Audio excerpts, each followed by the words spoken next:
يدعى الشيخ عبد السلام. انتظروا انتظروا، أتسمعون ما أسمع؟ نعم نعم، إني أسمع بكاء، بالفعل إنه صوت بكاء. يا شيخنا دعنا هذا وأكمل. انتظر انتظر يا صاحبي لنرى ما في الأمر. إن البكاء يقترب منا. ماذا ترى؟ ماذا وقع؟ هل أنتم جائعون؟ لا. هل أنتم مرضى؟ لا.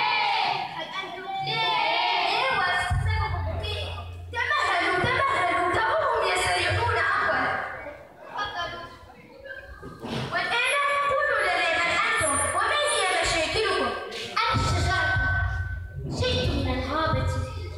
إننا نتألم ونعاني من الحرائق وقطع الأشجار لنا، فأشجار الغابة تقطع بفأس الحطاب أو تحرق بالنار.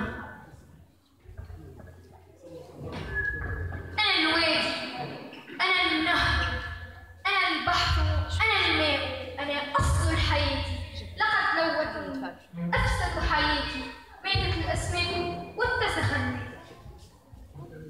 أما أنا فمعروف عند الصغير والكبير، أنا الإنسان. لقد أصبحنا نعيش وسط الأوساخ والنفايات ونشق دخان المصانع والسيارات. يا شيخنا، ما لنا هؤلاء؟ أكمل لنا قصة وضعها للشجرة والماء والإنسان.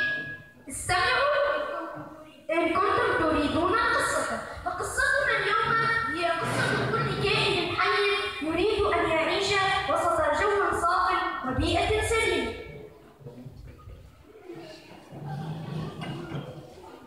صباح الخير يا شجرة العرب، صباح الخير يا شجرة الفقصر. أين ذهبت صديقتنا شجرة البرقوق؟ تعلمين، لقد قطعنا الحباب البارحة. إنني حزينة وأنا كذلك حزينة جدا. بدون شك سأتذكر نحن كيف عمل الحباب.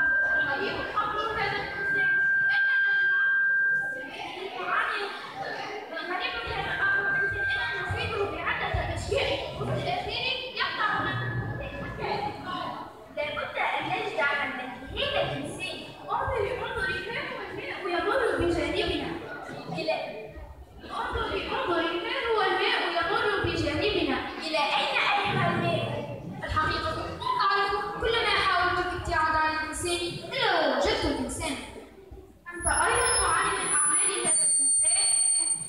تعال نتعاون لنجد حلا من هذا الإنسان. عندي حل. اقتربوا مني. ما رأيكم أن نقبض على هذا الإنسان؟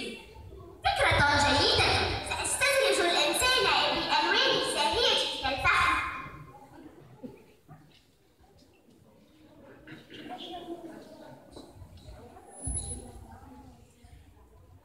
انظر انظر انظر انظر ما أجملك وما أجمل ألوانك. حقا إن ألوانك جميلة، سأحاول أن أمسك بك.